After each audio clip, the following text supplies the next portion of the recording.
శ్రీమతి సబితా ఇంద్రారెడ్డి గారు. అధ్యక్ష ధన్యవాదాలు మైక్ ఇచ్చినందుకు. అధ్యక్ష లాస్ట్ అసెంబ్లీలో అసలు నాకు మైక్ ఇవ్వనన్నారు, అసలు మొత్తం 4 సంవత్సరాలు ఇవ్వరేమనుకున్నాను, ఇచ్చినందుకు ధన్యవాదాలు అధ్యక్ష. అధ్యక్ష ఈరోజు గౌరవ మంత్రి గారు సమాధానం చెప్తూ కామారెడ్డి జాతీయ రహదారి గురించి, కరీంనగర్ కామారెడ్డి ఎల్లారెడ్డి గురించి అడిగారు అధ్యక్ష. కానీ దాని తర్వాత ఇక అన్ని గౌరవ మంత్రివర్యులు అన్ని వివరించి చెప్పారు.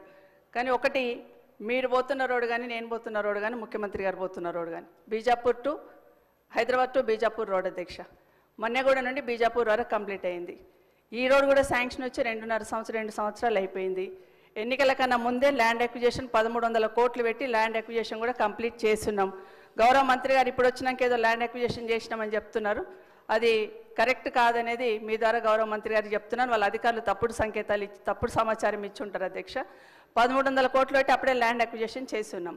కానీ ఎందుకు ఆగింది అనేది, అక్కడ ఎంతమంది ప్రాణాలు పోతున్నాయని మనందరికీ తెలుసు అధ్యక్ష. 2 రోజులకు ఒక యాక్సిడెంట్ అవుతుంది, ఎంతమంది ప్రాణాలు పోతున్నాయి. ఎన్జిటీలో కేసు వేసిండ్రు అధ్యక్ష.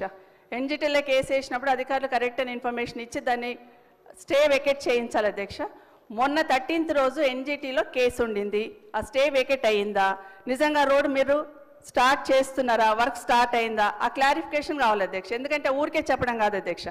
13th రోజు కేసు ఉండింది, అది వెకేట్ చేశారా, వెకేట్ చేస్తే ఎప్పటి నుండి స్టార్ట్ చేస్తున్నారు, వెకేట్ అయ్యిందా అనేది మీరు చెప్పండి అధ్యక్ష.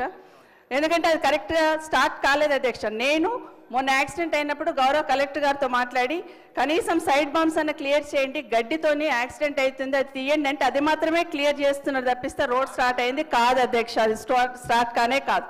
ఒకవేళ నిజంగానే చెట్లు తొలగించడానికి ఇబ్బంది ఉందన్నప్పుడు చెట్లు లేని దగ్గరన్నా రోడ్డు చేస్తామనన్నా క్లారిఫికేషన్ తీసుకొని ఎన్జిటి దగ్గర పర్మిషన్ తీసుకున్నా స్టార్ట్ చేయాలి అధ్యక్ష. మీకు తెలుసు అధ్యక్ష ఎన్ని యాక్సిడెంట్లు అవుతున్నాయి, దయచేసి ఆ రోడ్ మీద క్లారిఫికేషన్ అని గౌరవ మంత్రి గారిని కోరుతా ఉన్నాను అధ్యక్ష. ఇది ఒక్కటే ప్రశ్నకు పరిమితం అయి జవాబు చెప్పండి ప్లీజ్. సభ్యురాలు ప్లీజ్.